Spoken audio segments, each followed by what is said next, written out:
Hey guys, welcome to another video here from the SJBBVideos YouTube channel. In this video, I'm going to give you a quick overview of how to book Disneyland Paris for the cheapest price, and the best deals what I consider when booking my next adventure out to the happiest place on earth. So in this video, you might see me keep cutting off because I might have to keep. It's going to be quite a long video, I think. So I'm going to have a quick. I've got a drink next to me in my nice Angry Birds flask from Thorpe Park. So. Just going to keep running things to the top of my head. So I've got everything pre-planned in my head. I've been meaning to do this video for about 2 years now, but I never actually got around to it. So it's finally come to the point where it's for me to actually make it. So I've been doing Disneyland Paris Adventures for 4 years now, and this will be the 5th year of the Solo Adventure series. And every year I've either gone in January or November, and November was the first time last year due to how expensive Florida was. Florida 2016, that was a good trip though. So I did it in November last year, and doing it in November this year. I do hope to get back on track to January, but January is the cheapest time, but it comes down to, do I really want to go back to January, even though I've gone in November this year, so it's only like 3 months rather than a yearly thing. But it's just the best way to get back on track. So I'm not going to ramble on too much about my personal experience, but I've done it a mixture of different ways, booking Disneyland Paris and the different hotels, different options, staying off site, booking direct, booking for a travel agent, and stuff like that. So I'm going to run basically through my options, which I've done over the last years, and I'm going to give you recommendations as well. So it started off the first time I went for a travel agent. This is my first trip in 2013, 2014, I can't remember when. I booked directly for a travel agent, and they pretty much handled everything. It was my first time going away really by myself as well, so it was a bit hectic. So as you can tell by the vlog as well, it was proper like, okay, we're on the train and that's it. So the train, I caught the Eurostar there direct, that was alright. And then stayed at a hotel in Newport Bay. That's an alright hotel, actually got a free upgrade to the Lakeview room, so that's nice of them. So skipping forward to the next year, I stayed at Hotel New York, which was actually great fun. Probably my favourite hotel I stayed at, so since we going to Disneyland Paris on the annual holiday series, because bonus thing, it had a minibar, so that was pretty cool. So with that, it was a 2 days, 2 nights free thing. I stayed at I did that for a travel agent again. The reason why I paid for a travel agent is because I was doing it by monthly by month payments, and then 3 months before, that's when you have to get the payment down by. During that year, I think the hotel cost about £412 for 2 days, 2 nights. No, buy 2 nights, get 2 nights free. So it included park tickets, 4 days in trip in total, 4 days, 5 nights. No, 4 nights, 5 days, shall I say? And yeah, great hotel, quite easy, straightforward. And then I got the Eurostar directly to the park as well, from London. No, from London St Pancras International. I had to go halfway to Little Europe, and then switch over from Little Europe down to Marlaville, to get which is the Disneyland station, basically. It's cheaper doing it halfway rather than getting it direct, but it's also the hassle of changing over. It could be like an hour delay as well. So yeah, not too bad. And then the third year I've done, this is where it gets interesting, because obviously it gets expensive to stay on site, and Disney change their prices all the time, and even in January when it's the cheapest time to go. So in the third year I end up getting booking a third party hotel on the outskirts. I stayed at Hotel Cayard. I think that's the right way to say it. Alright, I believe we're back now. Sorry, people running up and downstairs, so I don't want to get in the video. Yeah, right. So third year was at Hotel Cayard. I got when I did it, I booked it through hotels.com for the best possible price. Worked out not to be quite bad, actually. Hotel Cayard is one of the cheapest ones, third party wise. So I did that, and then when I went that year, I did again the Eurostar, went halfway down, stayed at Little Europe, and this time I had to go, because I moved house, I actually had to go down to London, stayed down London's King's Cross, and then got the 6 AM train, which was not very nice. down to Little Europe and then Little Europe to Mandeville again, and then so I left that. So I booked that separately this time. So hotel was booked separately and train was booked separately. When I went to the actual park, I brought a Dream annual passport, which is gives you entry to the park. Includes Merlin Magic Hours. Basically, it's like the Magic Flexi Pass, no, Magic Plus Pass now. How long? I've got it over there. Actually, am I going to get it? So I actually got that. Actually, I'm going to get that for you. Hopefully, it refocuses. There we are. Tap the screen. So we're back. So I've just got the annual passes. I've got. Bear with me. Hang on.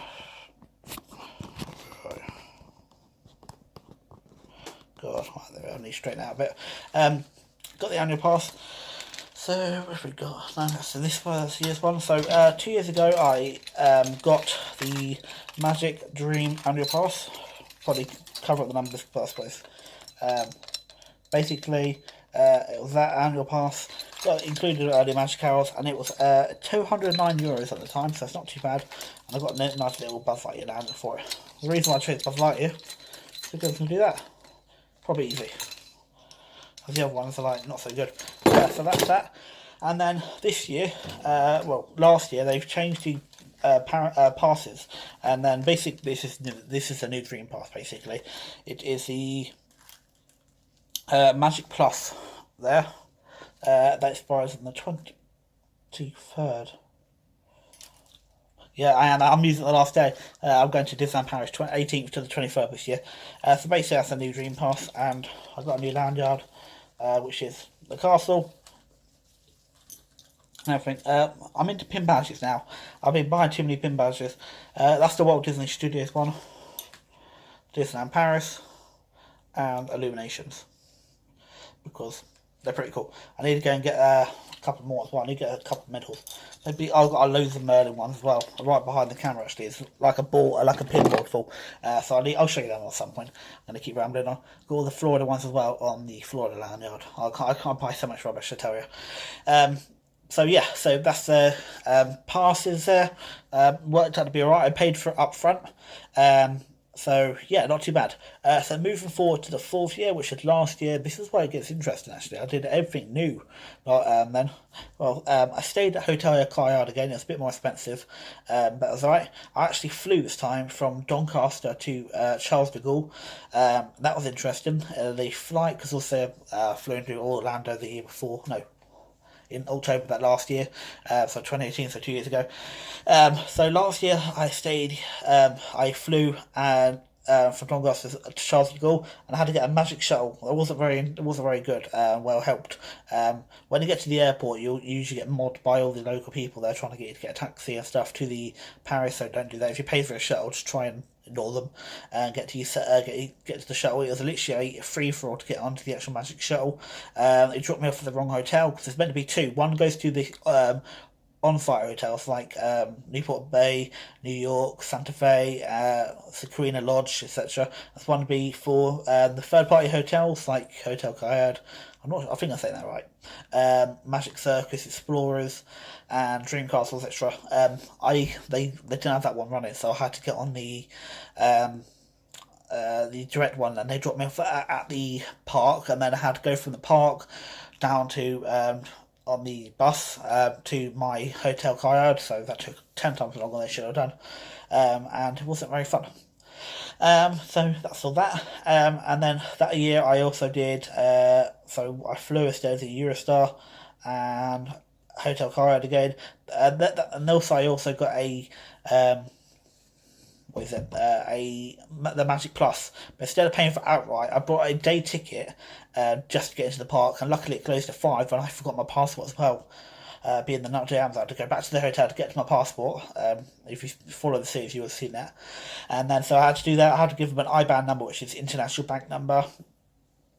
So they took €79 off the pass price, which is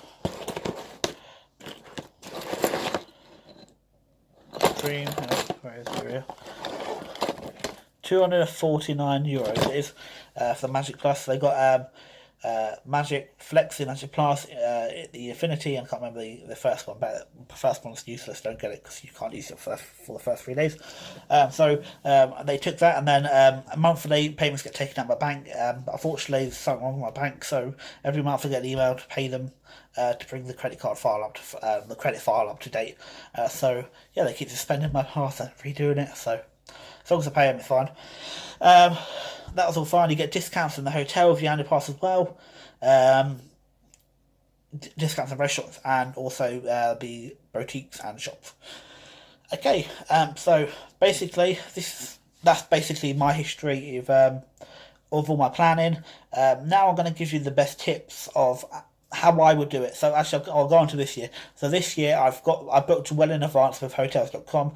I've got a 5-night stay and 5-night 6-day stay at the Magic Circus, which is brilliant. Because it's the 5th year, I'm going all out as well because I don't really care. I'm enjoying myself this year. I'm also going down to London again. I need to book the hotel for that and the plane. No, not the plane. The travel. And then I'll be going by Standard Premier, which is the posh service, the direct to Mandeville.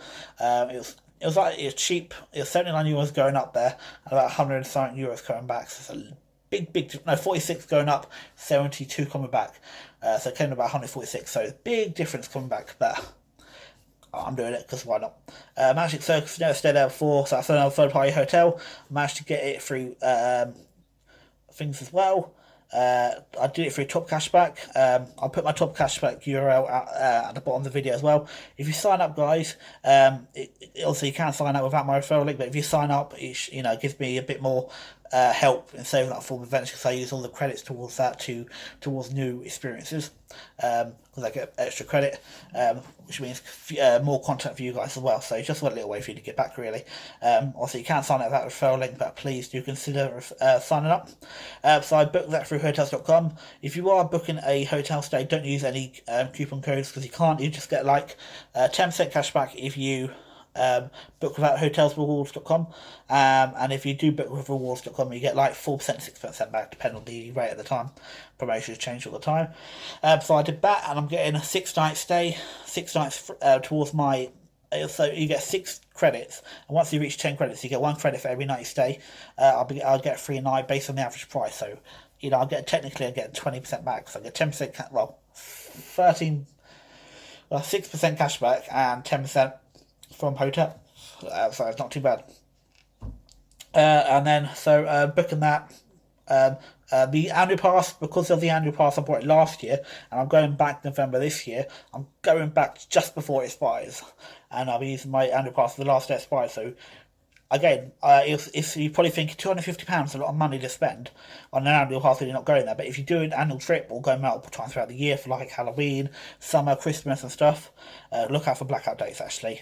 So yeah, it's well worth it. So I just have to pay for hotel this year and travel because my part tickets are included because of the last year's annual pass. So it's like a 2-year investment every time we buy the annual pass. So highly recommend that. Double check that out. So look for the cheapest ways to go. Flying, it can be, again, you have to be careful of the luggage fees, the transfer fees. I wouldn't recommend flying. It's too much hassle because you have to get to the airport 2 hours before they lose that, and then you have to transfer and everything. So getting the Eurostar from London and there's other places where you can get direct to there. I can't remember because I've always come from London. London St Pancras International. Go straight to Mandeville. There's no waiting. So there's an extra couple of things you can look into doing, which is the Disney's magical transfer. Basically, you get given your park tickets on the train, and they will transfer your luggage to your hotel, so you can go straight to the parks. And then on the way checking out, you can put them into the hotel, and they'll transfer it to the train station, and then you go and collect it on the way home. It's an extra. It used to be included, but now it's an extra £12, 20 euros or something like that per. I don't know, it depends where you book from and if you book direct. Is it worth it? Not, depends how long you're staying for. It's not that much difference really. If you prefer to just go straight to your hotel, depends what time you're arriving as well. If you're getting there in the morning, then it's worth it, but if you're getting in the evening, it's not. To go to your hotel, collect all the stuff. So that's that. So I recommend either getting the 2 days, 2 nights free in January, because that's the cheapest time to go. Look on the website, because you can see all the different peak days. But January is definitely the cheapest time to go. Hardly anything's open, and it's freezing cold. Well, not hardly anything's open. A couple of things are closed. Usually for maintenance, but it's not that much of a big deal. The parks are dead. Literally, going back to my vlogs from 2 or 3 years ago, you can see it's absolutely dead compared to November and summer. I bet I'm never going to go in summer, never, because it's going to be too round. You won't get anything done. Loads of characters around. The main characters also Mickey, Minnie, Goofy, Pluto, Donald, and stuff like that. So you've always got the characters around. Parades, you can watch parades fine. The only time it gets busy is at night, when also it used to be Disney Dreams, but now it's Illuminations. So that's the only time it really gets busy. Hotels is any place to rest for the night. Also, if you're staying for a while, then yeah, fair enough. You might want to get something more decent. If you plan a walk in, then Disneyland Hotel will say, as Brian Fine never stayed there, probably never will do because it's so expensive. Hotel New York's only 5 minutes away. And so yeah, it depends also if you're going to go out to Disney Village as well to do some dining, the Buffalo Bills Wild West show. You've got to watch out for times of shuttles and stuff like that. Dining plan. I did dining plan for the first time a couple of years back, but they keep changing what they're doing. So now they do. Hang on. Rocking the Angry Birds. Not bad actually. Can't remember how much. Anyway, I've got loads of rubbish. Got Go It ones, I've got Orlando ones, everything. So yeah, so I did the dining plan, which was just a standing meal really. You can use it in hotels and in Disney Village and some places as well. I don't recommend it. Do not get the dining plan unless you actually plan your holiday to a T. You're stuck with vouchers to use at certain restaurants, and if you get the highest tier ones and then you want to go to a cheap restaurant, you don't get to get your money back for that. You can always upgrade sometimes, or like pay an additional fee, but you got to watch out, because if you don't use your vouchers, then you can use them the next day, but you're just going to get them left over, and then you're not going to end up using them all. Sometimes you get afternoon treats as well, which is like a free donut and a free drink or something like that in the evening. We usually have to go to Casey's for that. But they used to include hotel and the breakfast, but now they just do breakfast only plan or something like that. You have to look at all of it. It's changed now. But all in all, I don't recommend it. Just take some money with you. Take a travel card like Revolut or something, or take some travel money. Don't change it at the airport or when you're there. Do it at like your post office or something. Revolut, I've used it for the last 3 years now. Absolutely top-notch recommended. You can change your currency as well.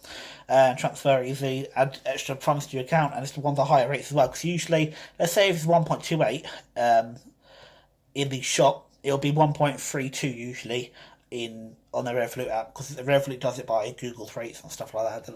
You're not trying to cheat you out of money. So I like the travel bureaus and stuff like that will do it like a much lower rate.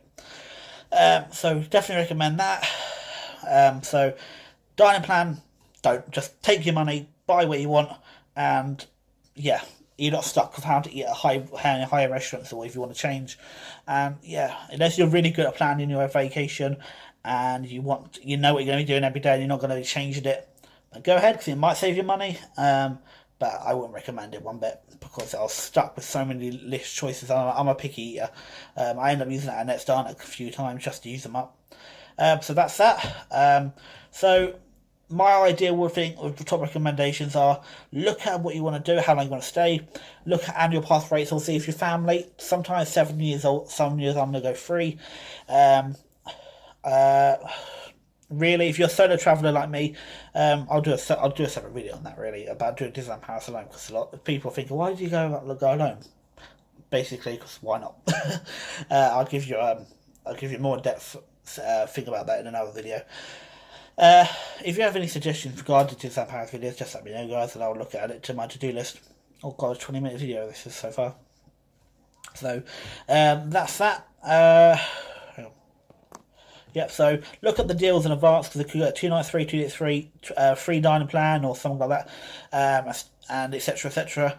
But if you're not going to be doing much days there, it might just be worth getting a 1-day ticket in advance by Attraction Tickets Direct, or something like that, I'd recommend it because that's where I bought my Florida tickets from. And I usually include extras as well. Buffalo Bills Wild West Show, I'd recommend buying that in advance or when you're there. Remember, they do close some days. Tuesday and Thursday, Wednesday and Thursday, I think they closed. Tuesday and Thursday. Check on the website for that. But all in all, that's my general overview of my recommendations. Plan in advance. Don't get the meal plan. Find a third-party hotel if you don't want to stay on site and pay the extortionate prices. Book Eurostar separately, and yeah, you can go down to travel agent if you prefer, but you know, because that allows you to pay in installments, etc., depending on how many people are going on your holiday. And yeah, just really have a good time and just plan well. Because obviously you want to make sure you're safe, you're going to enjoy it, and all the worries are left behind. If you're flying out, find a decent transfer or get a private transfer. I've never done that because I never needed to. And all in all, yeah. So to cover, either buy park tickets in advance or get an annual pass, depending if it's going to work out cheap for you. And look at blackout dates. So remember, the first pass you get, I can't remember what it is. You can't use it for the first 3 days. You activate it. Hotel, find a hotel you want. Look at hotel reviews and room tours. That's what I've done for Magic Circus. So that's what made me stay at Magic Circus rather than Dream Castle. Look at hotels you want to stay at. Remember, it's just rest ahead. Park tickets, transport. I recommend Eurostar. It's expensive, really expensive if you're bringing in adults and kids. But yeah, you can't avoid that because you have to get to the Magic somehow. Use your early Magic hours. That's included in Magic Plus and Infinity. Or if you're staying on site as a hotel guest, use your Magic hours. I know it means getting up early because I'm not a morning person either. Not many people probably are. But your parks are dead, and it's the best time to do meet and greets. And usually the rides which are open are ones in Fantasyland and Tomorrowland's like Space Mountain and Buzz Lightyear, etc. Star Tours are sometimes open as well. Recommend that, and yeah, take spending money on your currency card. Have backup like a credit card or something as well. And all in all, yeah, that's basically all covered. I recommend planning in advance and I don't know, it's hard. I do like staying on site, but it's too expensive if you do like regular trips like me out there. Well, not regular, I just do yearly trips, should I say. But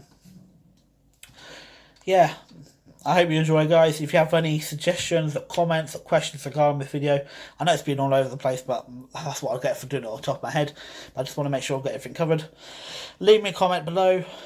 Share your suggestions. If you prefer to talk privately, send me an email to info@sjbbvvideos.co.uk. I'll get back to you in due course.